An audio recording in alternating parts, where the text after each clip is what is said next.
चालाक हिरनी ने शेर से झूठी बोल दी कि इस जंगल में शिकारी आने वाले हैं और वह शिकारी जिस जंगल का शेर राजा होता है उनका शिकार कर लेते हैं, और तुम्हारे दोस्त तेंदुए का भी उन शिकारियों ने शिकार कर लिया है। इतना सुनते ही शेर ने अपने जंगल का राजा हिरनी को बना दिया और सभी से कहा कि वह कुछ दिनों में वापस आएगा। और शेर दूसरे जंगल में इधर उधर छुपकर भटकने लगा। तभी उसको अचानक से तेंदुआ मिल गया। फिर शेर तेंदुए को सारी बात बताई तो तेंदुए ने शेर से कहा कि मुझे कुछ नहीं हुआ है। इतनी किसकी हिम्मत जो मेरा शिकार कर सके? तुम्हें जरूर किसी ने गलत जानकारी दी है। तेंदुए की ऐसी बात सुनते ही शेर गुस्से से लाल हो गया। अरे उस हिरनी को तो मैं चीर दूंगा, फाड़ दूंगा। उसने मुझे बेवकूफ बनाया है, उसने मेरा फायदा उठाया है। अब इस धरती पर या तो वह जीवित रहेगी या मैं उस हिरनी को तो मैं ऐसे मारूंगा कि उसे अपने पैदा होने पर अफसोस होगा। वह अपने आप को ज्यादा होशियार समझती है, लेकिन यह उसके जीवन की सबसे बड़ी गलती होगी। अरे शेर महाराज, आप इतना क्रोधित मत होइए, जरा ठंडे दिमाग से सोचिए। अगर उस हिरनी ने आपको बेवकूफ बनाया है तो उस हिरनी को यह भी पता होगा कि कभी ना कभी आपको सच्चाई का पता चल ही जाएगा। इसलिए उसने अपना प्लान भी बनाकर जरूर रखा होगा। अगर तुम ऐसे गुस्से में उसके पास जाओगे तो पक्का फंस जाओगे। हम उससे बदला जरूर लेंगे, लेकिन ऐसे बदला लेंगे जिसमें हमारा कोई घाटा ना हो। कुछ समझे हो शेर महाराज की नहीं? हाँ मित्र, अब धीरे धीरे सारी बातें समझ में आ रही हैं। लेकिन मित्र, मैं यह कह रहा हूं कि वह हिरनी मेरे से बच नहीं सकती है। उसने मुझे जंगल में भिखारियों की तरह भटकने पर मजबूर किया है। उसकी वजह से मैं जंगल का राजपाट छोड़कर दर दर की ठोकरें खाता रहा हूँ। उसकी एक एक गलती की सजा उसे जरूर मिलेगी। क्यों रे भालू, मैंने तुझसे कहा था कि मुझे मीठे मीठे फल लाया करो, लेकिन तू आज फिर से खट्टे फल लेकर आ गया। देख भालू, तू मुझे जानता नहीं है। अगर मुझे एक बार गुस्सा आ गया ना तो तेरे साथ साथ तेरे सारे खानदान को जंगल से बाहर निकाल दूंगी। अरे नहीं नहीं हिरनी महाराज, ऐसा मत करना। मैं अपने परिवार को लेकर कहाँ जाऊंगा? मुझसे आज तो गलती हो गई। आज के बाद कभी भी मैं खट्टे फल नहीं लाऊंगा। अब क्या बताऊं? हिरनी महाराज, ऐसा उस हाथी की वजह से हुआ है। वह पहाड़ी के ऊपर चलने के लिए मना कर रहा था। मैंने बार बार उस हाथी से कहा कि पहाड़ी के ऊपर वाले बगीचे में अच्छे मीठे मीठे फल लगे हुए हैं, वहीं पर चलो, वरना हिरनी महाराज नाराज हो जाएंगी। लेकिन उस हाथी ने मेरी एक न मानी। ये सब उसी की गलती है। आज से मैं पहाड़ी के ऊपर वाले बगीचे के ही फल लाऊंगा। आप फिक्र मत कीजिए। आप बस हमें एक बार माफ कर दीजिए। आगे से आपको शिकायत का मौका नहीं मिलेगा। हाँ हाँ ठीक है, अब ज्यादा सफाई देने की जरूरत नहीं है, मुझे सब पता है। आने दो, उस हाथी को भी देखती हूँ मैं। वह मुझसे उम्र में बहुत बड़ा है, इसलिए मैं कुछ नहीं बोलती हूँ, लेकिन वह तो मुझे ऐसे ही समझता है जैसे कि मैं बेवकूफ हूँ। आने दो, आज उसे भी पता चल जाएगा। चलो अब जाओ, मुझे आराम करना है। अच्छा रुको रुको, उस गड्ढे का क्या हुआ? अच्छे से पूरा ढक दिया ना उसको तुमने? जी हिरनी महाराज, मैंने आपके बताए अनुसार जैसे जैसे आपने बताया था वैसे वैसे मैंने कर दिया है। पूरा गड्ढा भी हो गया और गड्ढे को अच्छे से ढक भी दिया है। आपका काम कंप्लीट हो गया है। आप उसकी फिक्र नहीं करो। अच्छा ठीक है, और सुनो, तुम उस लोमड़ी को अच्छे से बता देना ताकि वह गड्ढे की रखवाली करती रहे। अगर उसने अच्छे से रखवाली नहीं की तो उस गड्ढे में हमारे जंगल का कोई जानवर गिर भी सकता है। अगर गड्ढे में हमारे जंगल का कोई जानवर गिरा तो उस लोमड़ी की खैर नहीं। उसे अच्छे से बता देना, और कल अच्छे मीठे मीठे अमरूद लेते आना, बहुत दिन से नहीं खाए हैं। सुनो हाथी, तुम बात को संभाल लेना। हिरनी तो आज बहुत गुस्सा हो रही थी।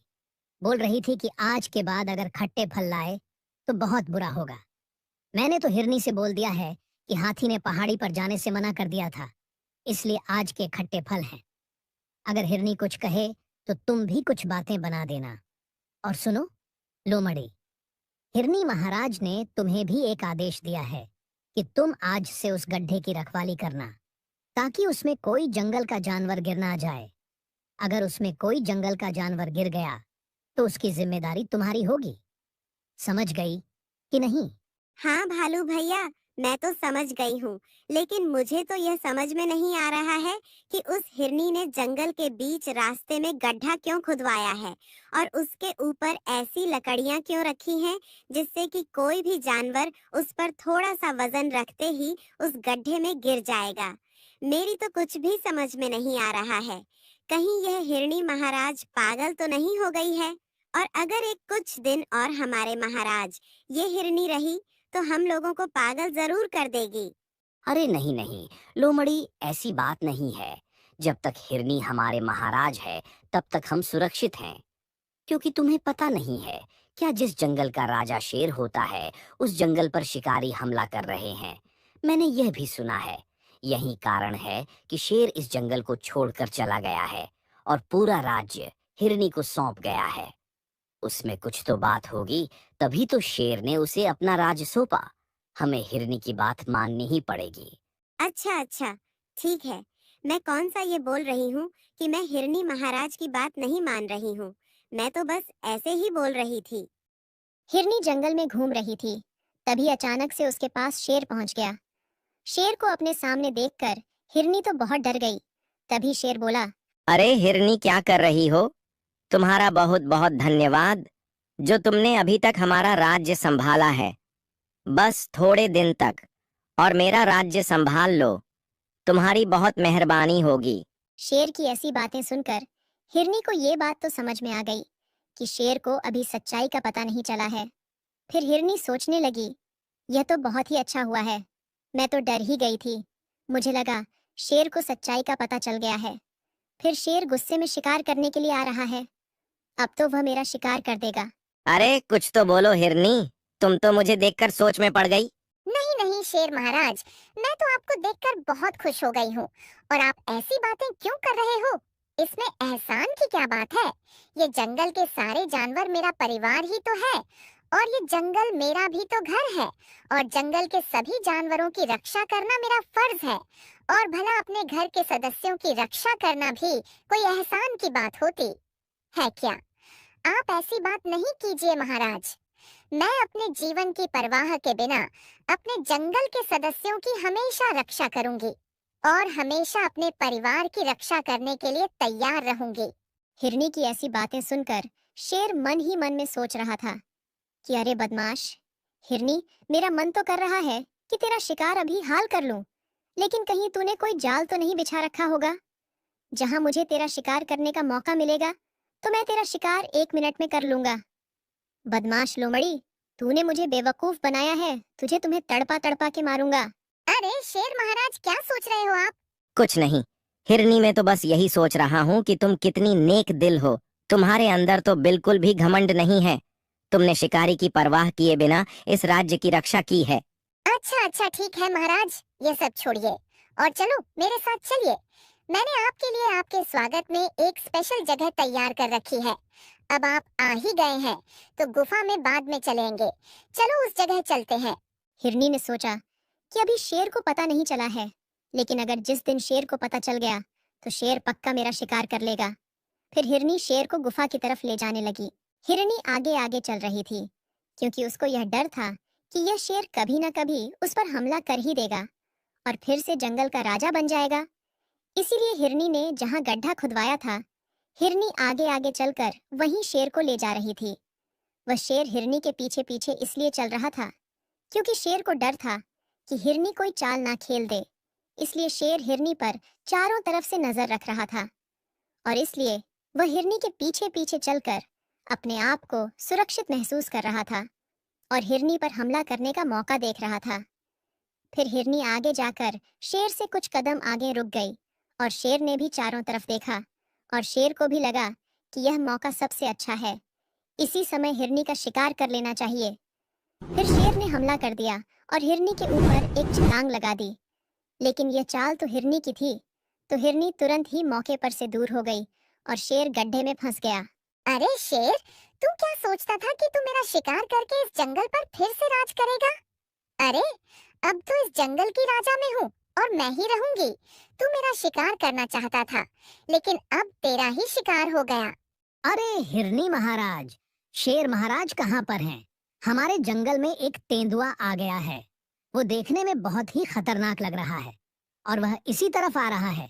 शेर महाराज को जल्दी से बुलाओ, क्योंकि तुम महाराज भली हो, लेकिन तुम तेंदुए का मुकाबला कैसे करोगी? उसका मुकाबला तो हमारे शेर महाराज जी कर सकते हैं, क्योंकि तेंदुए बहुत ताकतवर होते हैं। बोलो हिरनी, हमारे पास बहुत ही कम समय बचा है, तेंदुआ यहाँ आता ही होगा।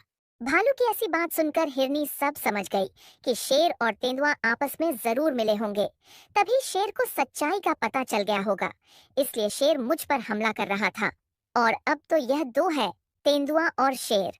अगर इस जंगल में यह शेर अकेला होता तो मैं मुकाबला कर भी लेती, और तेंदुआ शेर का मित्र भी है, इसलिए तेंदुआ शेर का साथ जरूर देगा।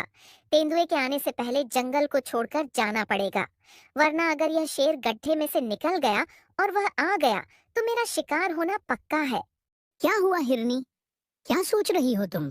जरा मुझे भी तो बताओ। अरे कुछ नहीं भालू, तुम यहीं रुकना, मुझे जरा काम है, और तेंदुए को यहीं रोके रहना, आगे मत आने देना। इतने में हिरनी वहां से 9-2-11 हो गई, और फिर हिरनी जल्दी जल्दी दौड़ रही थी ताकि तेंदुआ उसके पास ना आ जाए और वह जल्दी से जंगल पार कर ले। इतने में यहाँ तेंदुआ आ गया। फिर तेंदुआ बब्बर शेर को गड्ढे में से निकालने लगा, और इधर हिरनी भी नदी के पास पहुंच गई और अपने मगरमच्छ मित्र को बुलाने लगी। अरे मगरमच्छ मित्र कहाँ हो? मुझे तुम्हारी बहुत जरूरत है, मेरी मदद करो। मेरे पीछे बब्बर शेर और तेंदुआ पड़ा हुआ है।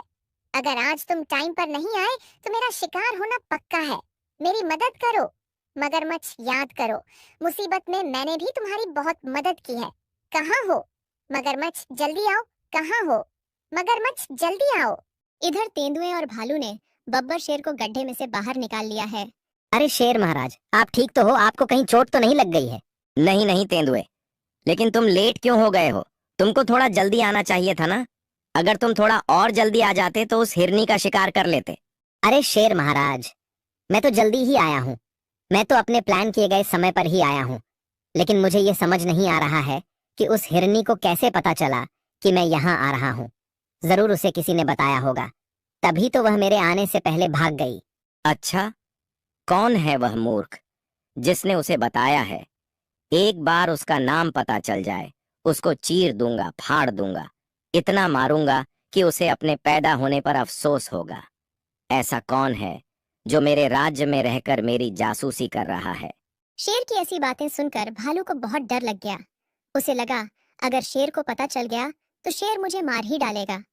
फिर भालू बोला, अरे महाराज, यह सब छोड़िए, उसे पता चल ही गया होगा। वह बहुत चतुर हिरनी है, पहले जाकर उसे पकड़ लीजिए। वह नदी की तरफ गई है। अगर वह जंगल पार करके दूसरे जंगल में पहुंच गई तो फिर उसे ढूंढना बहुत ही मुश्किल होगा। चलो चलिए महाराज, जल्दी चलिए, यहाँ बातें कर कर टाइम वेस्ट नहीं कीजिए। फिर तेंदुआ और बब्बर शेर नदी की तरफ निकल गए, और इधर हिरनी मगरमच्छ को बुला रही है। हाँ बताओ हिरनी, क्यों चिल्ला रही हो? क्या हुआ है? अपने गले को थोड़ी शांति दो, ऐसे चिल्लाओगी तो गला खराब हो जाएगा। बताओ हिरनी, क्या काम है? अरे मतलबी दोस्त, तुझे शर्म नहीं आती है? जब जब तू मुसीबत में पड़ा है तो मैंने तुम्हारी मदद की है, और आज मैं मुसीबत में हूँ तो तुम एक भी बात मेरी सुन नहीं रहे हो। आज मुझे पता चल गया है कि तुम मतलबी दोस्त हो। अभी क्यों पानी में से निकले हो? मेरा शिकार हो जाता, फिर निकलते। जब शेर और तेंदुआ मेरा शिकार करता तो तुम देखते, और भी ज्यादा मजा आता तुम्हें। अच्छा अच्छा मित्र, ऐसी बात है। चलो तो आओ, जल्दी और बैठो। मेरी पीठ पर मैं तुम्हें नदी पार करा देता हूँ। अपनी बातें तो बाद में होती रहेगी। अगर तेंदुआ और शेर आ गया तो मैं भी कुछ नहीं कर सकता हूँ। शेर और तेंदुआ नदी तक पहुंचे तो लोमड़ी ने मगरमच्छ की पीठ पर बैठकर नदी पार कर ली। और दोस्तों, हिरनी ने अपनी बुद्धि के बल पर जंगल पर राज भी कर लिया। इसीलिए बुजुर्ग लोग कहते हैं कि बल से ज्यादा बुद्धि बड़ी होती है। दोस्तों, कहानी अच्छी लगी हो तो ऐसे ही और नई नई मजेदार कहानियों के लिए वीडियो को लाइक और चैनल को सब्सक्राइब जरूर करें।